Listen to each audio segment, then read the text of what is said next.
আজ পশ্চিমবঙ্গ বিধানসভায় মেনশন পর্বে ডেপুটি স্পিকারের মাধ্যমে রাজ্যের লেবার মিনিস্টারের দৃষ্টি আকর্ষণ করলাম।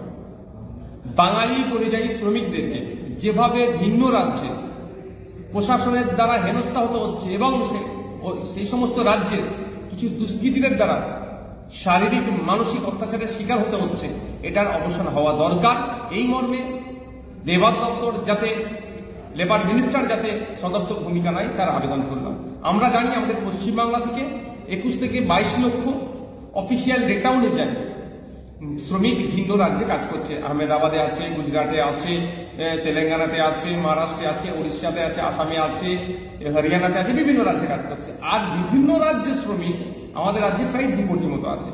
আমাদের রাজ্যে যে সমস্ত 2 কোটি শ্রমিক আছে তাদেরকে আমরা আমাদের পশ্চিমবাংলার নাগরিকরা, আমরা বাঙালি মানুষ, বাংলার মানুষ পর্যাপ্ত পরিমাণে নিরাপত্তা এবং সহোদর ভাইয়ের মতো আচরণ করে তাদেরকে বাংলায় রুজি করার জায়গা দিচ্ছে। আর আমাদের বাঙালি শ্রমিকরা ভিন্ন রাজ্যে যখন কাটে যাচ্ছে বাংলা ভাষায় কথা বলার জন্য, কেউ বাংলাদেশি বলে তাদের উপর আক্রমণ করছে, মারধর করছে, আবার রাতে পুলিশ তুলে নিয়ে গিয়ে তাদের আইডেন্টিটি কার্ড চেক করছে।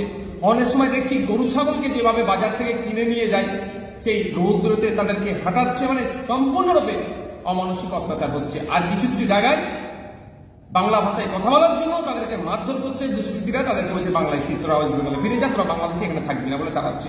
আমি একটা উদাহরণ দিই, উড়িষ্যা রাজ্যে 3 লক্ষের অধিক মানুষ কিন্তু আমাদের পশ্চিমবাংলায় এসে রুজি করে খাচ্ছে। আমরা তাদেরকে শান্তির সাথে বাংলায় আপ্যায়ন করছি, তাদেরকে আমরা নিরাপত্তা দিচ্ছি। আর আমাদের পশ্চিমবাংলার মাত্র 30,000 মানুষ উড়িষ্যায় কাজ করে, তাদের উপরে এত অত্যাচার হচ্ছে কেন?